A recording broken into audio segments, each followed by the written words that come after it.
नमस्कार,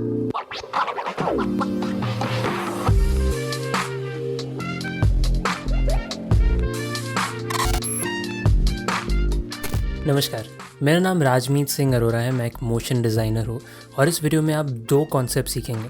पहला linear expression और दूसरा उसका एक बहुत पावरफुल स्लाइडर एप्लीकेशन। अब इस तरह का फुल्ली कंट्रोलेबल स्लाइडर बनाने के लिए हम कोडिंग का यूज़ करेंगे, लेकिन घबराइए मत। मैं पूरी कोशिश करूंगा कि इस कोड को बिल्कुल सिंपल स्टेप बाय स्टेप आपको समझाऊं। अगर आपको कोई भी पार्ट समझ में ना आए तो उतने पार्ट को वापस से देखिए। इन टाइम स्टैम्प्स के सहारे आप उन कॉन्सेप्ट्स पर जंप कर सकते हैं, लेकिन हमेशा की तरह मेरा वर्क फ्लो देखने से आपको एक दो और चीज़ें सीखने मिल जाएंगी। आफ्टर इफेक्ट्स की खूबसूरत दुनिया में आपका स्वागत है। कंट्रोल N से न्यू कॉम्पोजिशन बनाएंगे। यहाँ हम बना रहे हैं 1920 1080 HD रेजोल्यूशन, 30 फ्रेम्स पर सेकेंड और 15 सेकेंड्स का टाइम लाइन।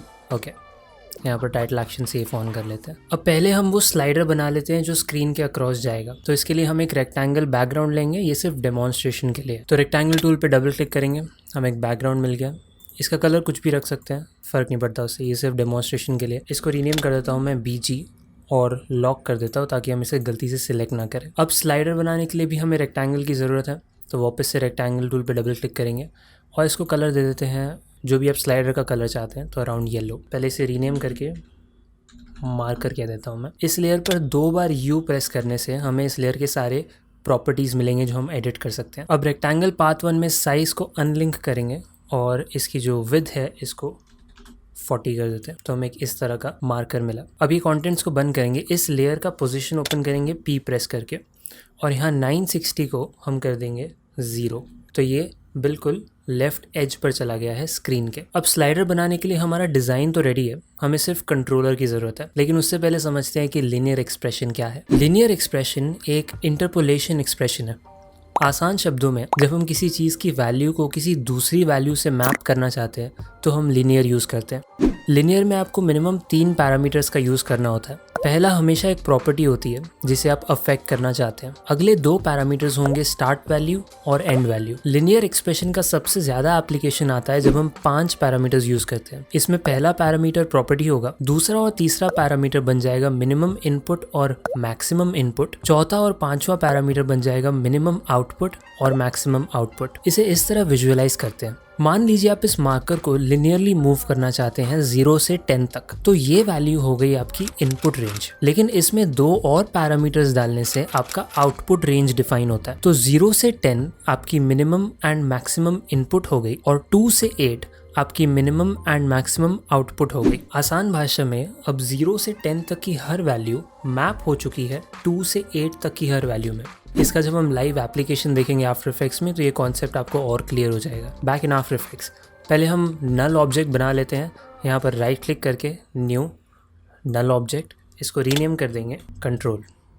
अब हम इफेक्ट्स इन प्रीसेट्स पे सर्च करेंगे स्लाइडर कंट्रोल। स्लाइडर कंट्रोल को ड्रैग करेंगे और हमारे कंट्रोल लेयर पर ड्रॉप कर देंगे। अब हम इस कंट्रोल से चाहते क्या है, जब ये स्लाइडर की वैल्यू 0 से 100 तक जाए तब जो कंट्रोल की वैल्यू है वो कॉम्पोजिशन के लेफ्ट एज से कॉम्पोजिशन के राइट एज तक जाए। हम ये जानते हैं कि कॉम्पोजिशन का लेफ्ट एज हमेशा 0 होता है, इसलिए हमें उसकी चिंता करने की ज़रूरत नहीं है।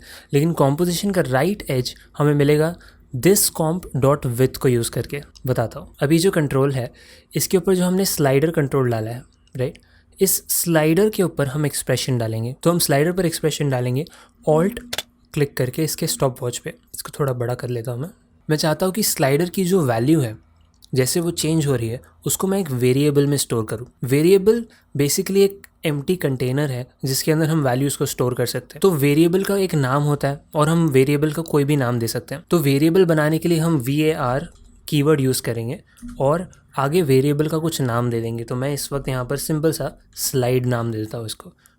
अब यहाँ पर मैं इक्वल टू करूँगा और पिक विक करके जो हमारा स्लाइडर है उस पर ड्रॉप करूँगा, तो हमें ये एक्सप्रेशन मिल गया, इफेक्ट स्लाइडर कंट्रोल स्लाइडर। अब यहाँ पर हम सेमीकोलन डालकर इस लाइन को एंड करेंगे। अब ये जो वेरिएबल स्लाइड है इसके अंदर स्लाइडर की वैल्यू स्टोर हो गई है।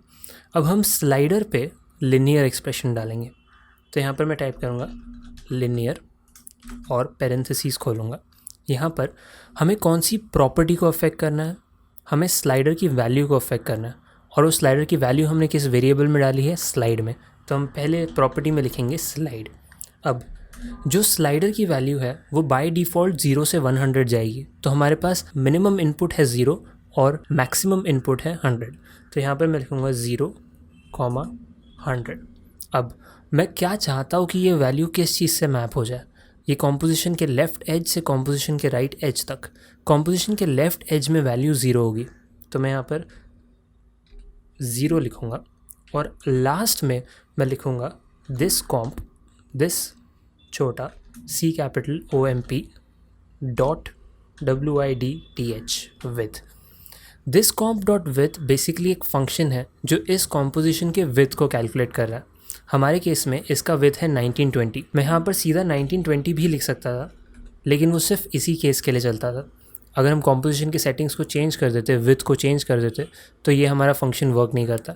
इसलिए मैं this comp dot with function use करूँगा ताकि ये हर कॉम्पोजिशन के लिए वर्क करे। सेमीकोलन देकर मैं नम पैड वाला एंटर प्रेस करूँगा। अब एसेंशियली हमने क्या किया है, हमने इस कॉम्पोजिशन को पिक्सल्स की जगह 0 to 100 के सेगमेंट्स में डिवाइड कर दिया। अब यहाँ पर स्लाइडर की वैल्यू 0 है तो वो 0 है, लेकिन अगर मैं स्लाइडर की वैल्यू 100 कर देता हूँ तो देखिए कि यहाँ पर वैल्यू क्या आ रही है, 1920, जो कि इस कॉम्पोजिशन की राइट एज है। अगर मैं यहाँ पर स्लाइडर के अंदर वैल्यू एंटर करूँगा 50, तो इसकी वैल्यू आ रही है 960, जो कि इस कॉम्पोजिशन का सेंटर। तो हमें पिक्सल्स को याद रखने की ज़रूरत नहीं है, हम सिर्फ 0 to 100 सेगमेंट्स में वर्क करेंगे। ये हो गया हमारा फर्स्ट स्टेप, कंट्रोल। हम क्या चाहते हैं कि ये जो कंट्रोल लेयर है वो किसे कंट्रोल करे, इस मार्कर लेयर को। ये जो कंट्रोल का स्लाइडर है, इसको मूव करने से ये मार्कर मूव होना चाहिए अक्रॉस द स्क्रीन। तो हम मार्कर पे क्लिक करेंगे और इसका पोजीशन ओपन करेंगे। पहले तो मैं सिर्फ इसे एक्स डायरेक्शन में मूव कराना चाहता हूँ, तो मैं सेपरेट डिमेंशंस कर दूंगा ताकि एक्स और वाई अलग अलग हो। राइट क्लिक करके सेपरेट डिमेंशंस। अब मैं यहाँ पर एक स्टेप करूँगा जिससे हमें थोड़ी आसानी होगी। मैं कंट्रोल लेयर को सिलेक्ट करूँगा, यहाँ पर इफेक्ट्स कंट्रोल्स में ये लॉक पे मैं प्रेस करूँगा ताकि जब हम लेयर को चेंज करें तो भी इफेक्ट्स कंट्रोल्स में वो कंट्रोल का स्लाइडर ही दिखाई दे। एक्स पोजीशन को मैं ऑल्ट स्टॉप वॉच क्लिक करूँगा ताकि हम एक्सप्रेशन डाल सके इसमें। इस एक्स पोजीशन को मैं सीधा पिक कर दूँगा इस स्लाइडर से। आफ्टर इफेक्ट्स ने ऑटोमेटिकली हमारे लिए कोड लिख दिया, this comp dot layer control, ये वाला जो लेयर है जिसका नाम कंट्रोल है, उसके अंदर डॉट इफेक्ट जो लगा हुआ है स्लाइडर कंट्रोल, उसके अंदर जो स्लाइडर है उसकी वैल्यू तेरी वैल्यू है जो कि एक्स पोजीशन है। सेमीकोलन डालकर नम पैड एंटर। तो अब देखोगे कि मार्कर सेंटर में आ गया। क्योंकि हमने ऑलरेडी कंट्रोल की वैल्यू क्या 50 रखी हुई थी। अब मैं अगर कंट्रोल की वैल्यू स्लाइडर कंट्रोल में 0 करता हूँ तो मार्कर लेफ्ट एज पे आ गया। अगर 100 करता हूँ तो मार्कर राइट एज पे चला गया। और इतना ही नहीं, हम अगर चाहें तो 0 से इस वैल्यू को ड्रैग कर सकते हैं और हम कॉम्पोजिशन के लेफ्ट एज से राइट एज तक जा रहे हैं। अब ये करने का सबसे बड़ा एडवांटेज ये है कि अगर मैं 0 से नीचे नेगेटिव वैल्यूज़ में जा रहा हूँ तो भी मार्कर लेफ्ट एज पर ही है, क्योंकि हमने लिनियर एक्सप्रेशन डाला है और इनपुट्स को रखा है 0 से 100 तक। और अगर मैं 100 के ऊपर जा रहा हूँ तो भी जो मार्कर है वो 1920 के पार नहीं जा रहा, क्योंकि वो उसका दिस कॉम्प डॉट विद उसका अपर लिमिट है। तो अब हमने सेट कर लिया हमारे कंट्रोल को और हमने सेट कर लिया हमारे मार्कर को। अब प्रोजेक्ट विंडो में आके हम इमेजेस को इंपोर्ट कर लेते हैं, जिसके ऊपर हम ये स्लाइडर रिवील इफेक्ट डालेंगे। तो मेरे पास 2 इमेजेस हैं, इन दोनों इमेजेस को मैं ड्रैग करके इंपोर्ट करूँगा। अब इन दोनों को मैं अपने टाइमलाइन में ले आऊँगा। यहाँ पर वो वाला इफेक्ट अचीव करने के लिए इम्पॉर्टेंट ये है कि दोनों, अगर आप ह्यूमन फिगर्स यूज़ कर रहे हैं तो दोनों इमेजेस का सेंटर मैच होना चाहिए। तो इस जोकर वाली इमेज है, इसको मैं स्केल कर लेता हूँ टू 310। अब इसकी ओपेसिटी को मैं कर देता हूँ 30, इसे लॉक कर देता हूँ। अब बैटमैन वाले लेयर को अनहाइड करके उसे जोकर के नीचे ले जाते हैं, राइट।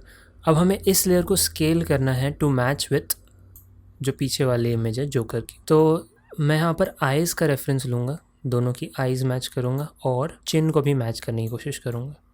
तो आई हाँ मैच हो गई। हमें अप्रॉक्सीमेट चाहिए, तो अराउंड 480 सही लग रहा है। जोकर वाले लेयर की ओपेसिटी को वापस से 100 कर देता हूँ। अब जोकर की लेयर को मैं प्री कॉम्प कर देता हूँ और इसे कहता हूँ कंटेंट, क्योंकि ये कंटेंट पहले रहेगा स्क्रीन पे। और बैटमैन के लेयर को मैं प्री कॉम्प कर देता हूँ और कह देता हूँ रिवील, क्योंकि ये वाला कंटेंट रिवील होगा। इन दोनों लेयर्स को मैं सबसे नीचे ले जाता हूँ। अब इस एनिमेशन को बनाने का सबसे फाइनल स्टेप है मैट करना, क्योंकि हम चाहते हैं कि चीज़ें रिवील हो, तो इसलिए हम मैट्स का यूज़ करेंगे। अल्फ़ा मैट का मतलब है वहाँ पर लेयर के कंटेंट्स दिखेंगे, और अल्फ़ा इन्वर्टेड मैट का मतलब है वहाँ पर लेयर के कंटेंट्स नहीं दिखेंगे। तो हम मैट बनाने के लिए हमें एक रेक्टेंगल चाहिए जो कि हमारे पास डेमोन्स्ट्रेशन वाला बैकग्राउंड था, इसी को यूज़ कर लेते हैं। इसको रीनेम कर देते हैं और मैट कह देते हैं। अब हम कंटेंट के प्री कॉम्पोजिशन को सिलेक्ट करेंगे, ट्रैक मैट में आएंगे, टॉगल स्विचेस एंड मोड्स करके या F4 प्रेस करके, एंड ट्रैक मैट में हम ले लेंगे अल्फा इन्वर्टेड मैट। अब इससे हो क्या रहा है कि जो नीचे रिवील वाला लेयर था हमें सिर्फ वही दिख रहा है और स्लाइडर को मूव करने से कुछ भी हो नहीं रहा। अब ऐसा इसलिए हो रहा है क्योंकि जो मैट वाला लेयर है, जो कि पूरा कॉम्पोजिशन का रेक्टेंगल है, वो उसी जगह पर है। हम चाहते हैं कि जैसे मार्कर का पोजीशन चेंज हो रहा है, मतलब जो हमारा कंट्रोल है उसका पोजीशन चेंज हो रहा है, वैसे ही मैट भी आगे शिफ्ट होना चाहिए। लेकिन कितना आगे शिफ्ट होना चाहिए, उसके लिए हम थोड़ी सी मैट्स यूज़ करेंगे। ये जो मैट का लेयर है उसको हमें लिंक करना है इस मार्कर के स्लाइड होने से, तो P प्रेस करेंगे इस मैट के लेयर पे।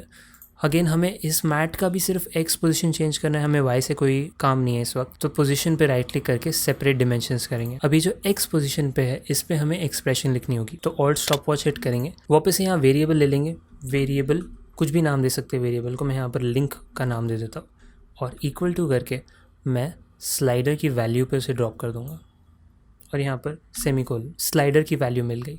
अब यहाँ पर जो X पोजीशन है उसके लिए मैं सिर्फ यहाँ X लिखूँगा। X ये भी एक वेरिएबल ही है एक तरह से, equals link minus this comp dot with, और एंड में मैं करूँगा डिवाइडेड बाय 2। ये कैलकुलेशन मैंने क्यों की है मैं आपको बाद में एक्सप्लेन करूँगा। सेमीकोलन हिट करके मैं नमपैड एंटर प्रेस करूँगा। इस कोड की वजह से अगर अब हम यहाँ से स्लाइडर को आगे मूव करेंगे तो हमारा जो रिवील कंटेंट है वो नीचे से रिवील हो रहा है। अब देखते हैं इसको। वेरिएबल लिंक बेसिकली क्या है, स्लाइडर की वैल्यू स्टोर कर रहा है। तो इसका एक एग्जांपल ले लेते हैं। वेरिएबल लिंक, अब मैं यहाँ पर वैल्यू 0 रखी है मैंने, ठीक है। तो लिंक की वैल्यू क्या होगी, 0। तो मैट की X पोजिशन की वैल्यू क्या है, 0 minus this comp dot with by 2। यहाँ पर मैं कैलकुलेटर खोल लेता हूँ, तो हमें 1920/2। तो X की वैल्यू है -960। अगर आप बाहर स्क्रॉल करेंगे तो आप देखेंगे कि इसकी X वैल्यू -960 पे है। स्लाइडर को हम दे देते हैं 50, हाफ। तो यहाँ पर वापस से हम डालेंगे, इसका डेटा रन करेंगे तो X की वैल्यू होगी 50 minus this comp dot with by 2, 50 minus 960, तो -910। ये जो मैट है वो -910 पर है। बेसिकली उतना शिफ्ट हो गया है जितना कि हमें कंटेंट को कवर करने के लिए चाहिए। तो अब अगर हम चाहें कि इसे हम एनिमेट करें, स्लाइडर पे जो स्टॉप वॉच है उसे क्लिक करेंगे और मैं 3 सेकंड्स आगे जाऊंगा शिफ्ट पेज डाउन से, एंड इसे 100 कर देता हूँ। तो अब यहाँ से यहाँ तक जो स्लाइडर है वो पूरी तरह कंटेंट को रिवील कर रहा है। यू से की फ्रेम्स ओपन करूँगा मैं चाहता हूँ कि 1 सेकेंड पर ये 70% तक चला जाए, तो मैं सिर्फ 70 टाइप करूँगा तो वहाँ चला गया। 2 सेकेंड्स पे यहाँ आने के बाद मैं चाहता हूँ कि ये वापस 30% पे चला जाए एंड देन ये 100 पर जाए। तो हमें इस तरह की एनिमेशन मिलेगी, पहले आगे फिर पीछे। इसे आप जिस तरह एनिमेट करना चाहे कर सकते हैं। ये एक फुल्ली कंट्रोलेबल स्लाइडर है क्योंकि हमने इसको इस तरह से कोड किया है। अब अगर हम इस कॉम्पोजिशन की सेटिंग्स को चेंज कर दें कंट्रोल K से, यहाँ पर 1920/1080 की जगह 1080/1080 कर देते हैं। सिर्फ इस केस में आपको मैट जो है, मैट का भी जो रेक्टेंगल है उसको 1080/1080 करना पड़ेगा। तो ये जो मैट लेयर है, यू प्रेस करके मैं 1920/1080 की जगह साइज़ कर देता हूँ 1080। अब आप देखेंगे कि वही सेम चीज़ आ रही है। अगर हम यहाँ पर 0 डालते हैं तो ये 0 पे है, अगर 50 डालते हैं तो इस कॉम्पोजिशन के हाफ में है, और अगर 100 डालते हैं तो इस कॉम्पोजिशन के एंड में।